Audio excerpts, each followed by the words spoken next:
recurso de uma análise tem a ver tanto com o esvaziamento da transferência quanto com a travessia da fantasia.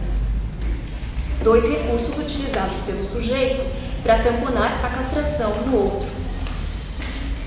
Diante da falta de saber, o sujeito eleva o outro, pequeno outro, a um lugar privilegiado através da operação transferencial e supõe a ele deter o saber faltante.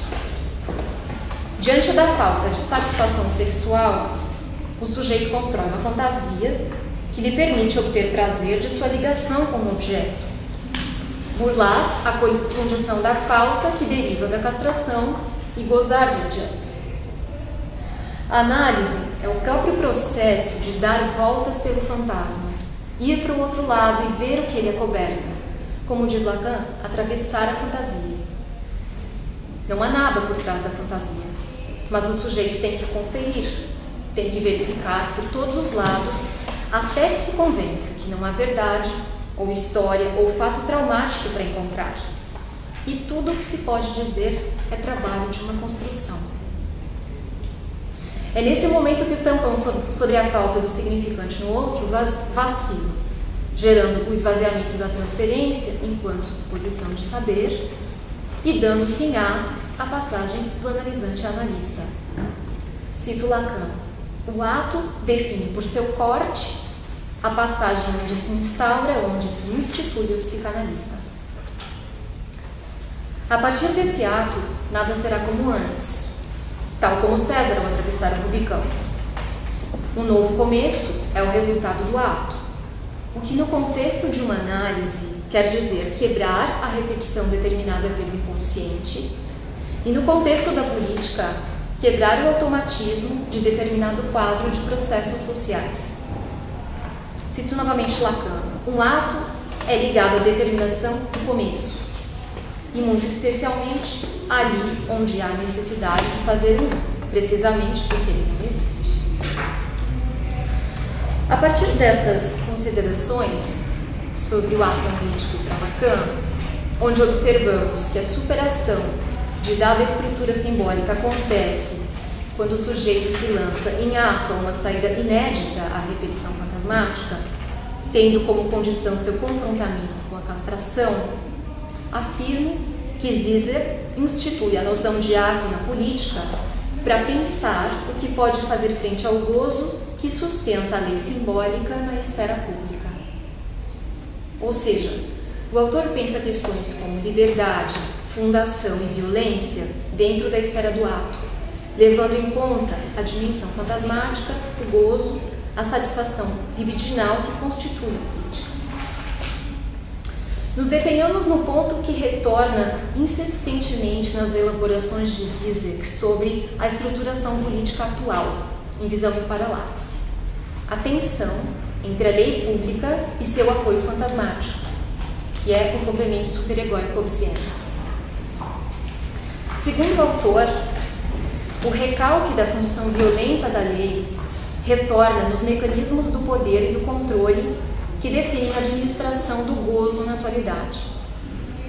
Uma das encarnações dessa vertente fantasmática se apresenta no código paralelo à lei pública, transmitido mais ou menos nas entrelinhas entre os participantes das instituições e comunidades sobre quais leis devem ser obedecidas e quais devem ser quebradas, a fim de demarcar quem está dentro ou fora desses grupos. É assim que a Igreja convive com a pedofilia, o Exército com as punições extraoficiais, as irmandades com os rituais sacrificiais, os sistemas penitenciários com a tortura, a polícia com o extermínio.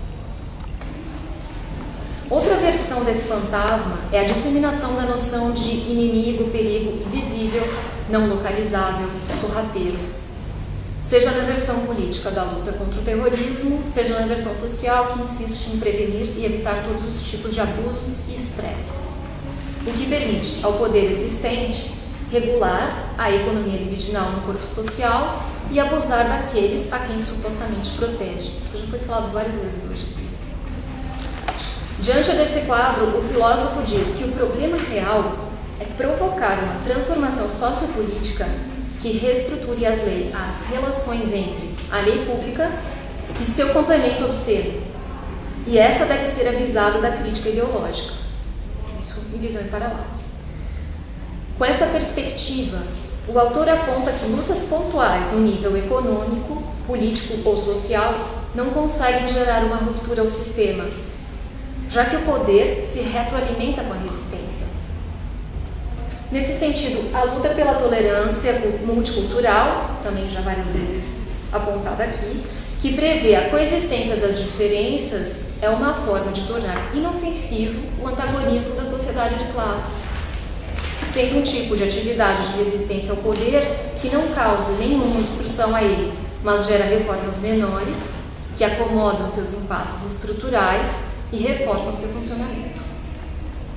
Ou seja, Zizek nos alerta que o sistema não precisa manter a homeostase para funcionar, quer dizer, está além do princípio do prazer, já que ele se apropria dos excessos como seu complemento superegóico obsceno. Portanto, o ato só pode ser transformador da realidade política se ele permitir a reconfiguração desse núcleo fantasmático em relação à lei pública. Assim, vemos como Zizek opera com a noção de gozo como categoria política, o que penso ser o diferencial máximo de uma análise que leva em conta a psicanálise. O meu tempo vai estar para acabar, mas aqui eu acho que é o principal que eu queria transmitir. Eu apenas ia trazer uma comparação com o conceito de ação política da Hannah Arendt, porque a Hannah Arendt tem um conceito de ação política que também não prevê autores, não deriva de um saber previamente articulado, prevê uma ruptura dentro de um sistema dado. Quer dizer, ela tem um conceito que se aproxima de vários pontos da concepção de ato político do Zizek. No entanto, ela não alcança essa vertente de gozo como categoria política, então a análise dela fica restrita a uma análise mais formal dos elementos de direitos, uma análise mais formal que não leva em conta de fato essa dimensão que o Zizek aponta, né, que é o complemento superegóico da lei pública. É isso aí.